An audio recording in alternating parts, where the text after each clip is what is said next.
I didn't expect a brand like Longines to make a watch that rivals Patek Philippe or Lange, but then I found the 1333Z chronograph. Not only is it the world's first flyback chronograph wristwatch, not only was it produced in-house at a time that even Patek was outsourcing, it's also a gorgeous machine. I mean, look at this thing.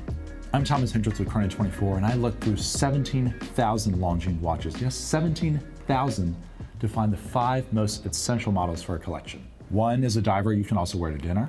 One is the world's first flyback chronograph. One is a rare and increasingly pricey dress watch. And we'll talk about a couple other models that should be more expensive than they are. I think they're even starting to edge out competitors like Tudor and Omega in terms of value for money. I'll also show you 1 or 2 watches that I'm thinking about adding to my personal collection towards the end. We're doing category by category to name the most useful, the most beautiful, the best all-around Longines watches out there on the market. As many of you pointed out in a recent video, Longines had a hell of a year in 2023. They also have some of the richest catalogs of any watch brand, and they're a vintage lover's dream. It's estimated that they've recorded approximately 50 million serial numbers going as far back as 1867. And they'll tell you everything you need to know about your vintage Longines watch for free. After seeing just a few iPhone photos, they were able to tell me that this mystery watch of mine is a reference 4822 that was sold by a dealer in Spain in 1975. Thanks, Longines.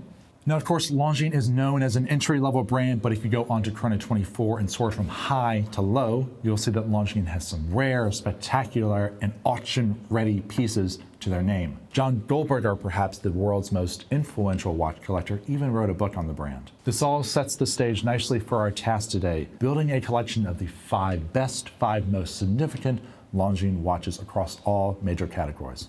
Let's begin. The new Longines Legend Diver offers 300 meters of water resistance, military heritage, and it's frankly better looking than the competitors from Tudor and Omega. This model dates back to the 1950s, and although Longines was relatively late to the game for dive watches, some of their early models are simply stunning. The early Ultrachrons are a personal favorite, to name just one. Modern Longines has since caught up to the rest of the industry with their lineup of divers, and buyers can choose from popular options like the Skin Diver, the Hydra Conquest, or the modern Ultrachron.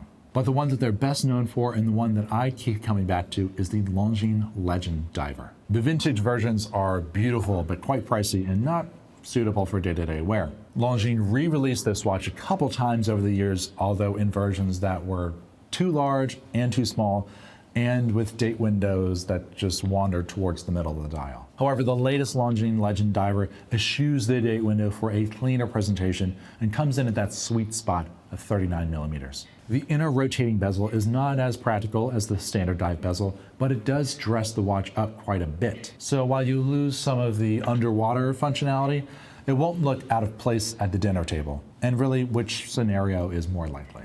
Now, before we get to the Longines that I could wear day in and day out, let's get to the one that beats Patek. The 1333Z, introduced in 1913, was the first chronograph designed for the wrist.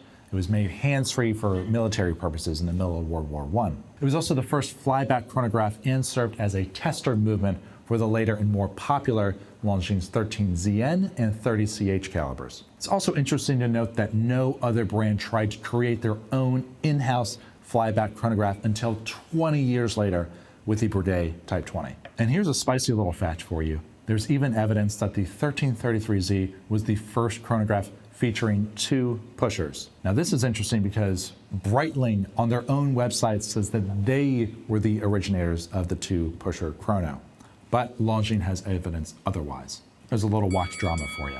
Well, the 1333Z was the groundbreaking caliber in many regards. The more readily available and more commonly collected chronographs are the later 13ZN and 30CH.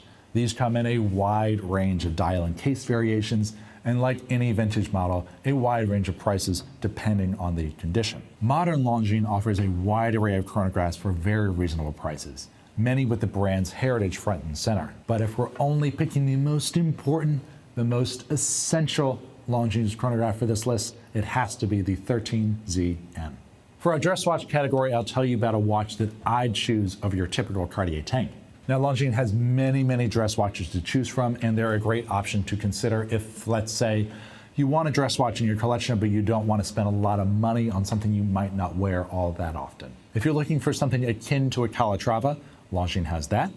If you want something similar to a Cartier tank, they have that too. Even searching Chrono24 for Longines Calatrava or Longines tank is enough to get you started. The model line that I would choose is called the Dolce Vita, but we need to be exact here. See, the vast majority of Dolce Vita watches are fine. They're pretty similar to what you're used to seeing from other brands pushing towards the women's market. Simple, elegant, but not a lot in terms of imagination or execution. But then there's the reference, write this down, L5669.6. This is an 18-karat white gold manually wound watch with some of the most classically beautiful hands and hour markers I've ever seen.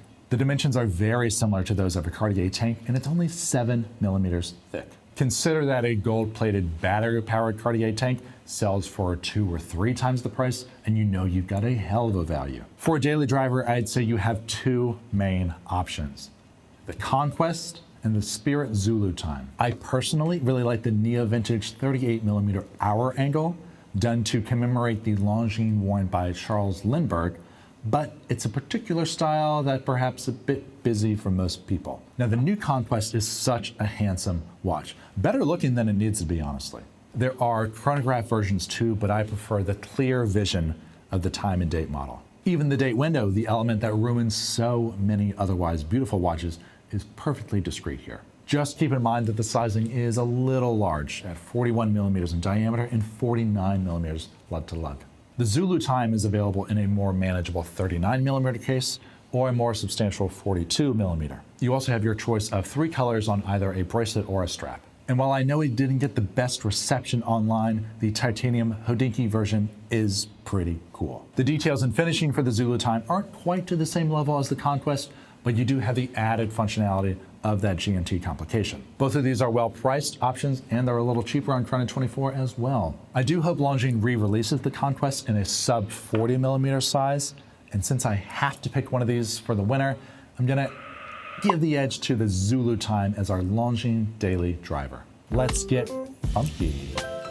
With a catalog as deep as Longines, you know they've made some amazingly weird watches, and for the 5th watch in a 5-watch collection, why not have a little fun? For example, you may be surprised to learn that Longines has an equation of time watch.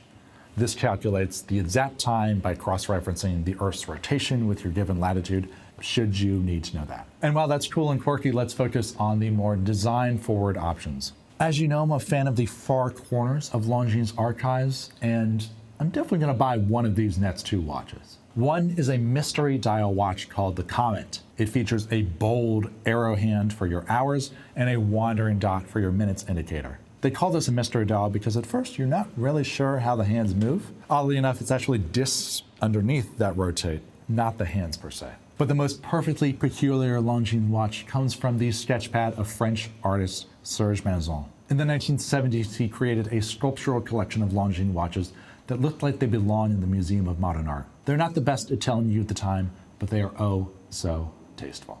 After looking through 17,000 of these watches, my conclusion is clear: don't sleep on Longines. I think they even beat Cartier and Tudor in some specific instances. But what's your opinion on it? Do you think they're underrated? Is Longines heading towards a brighter future? Let us know in a comment below. Until next time, I'm Thomas Entrance of Chrono24 in New York. Thanks for watching, we'll see you soon.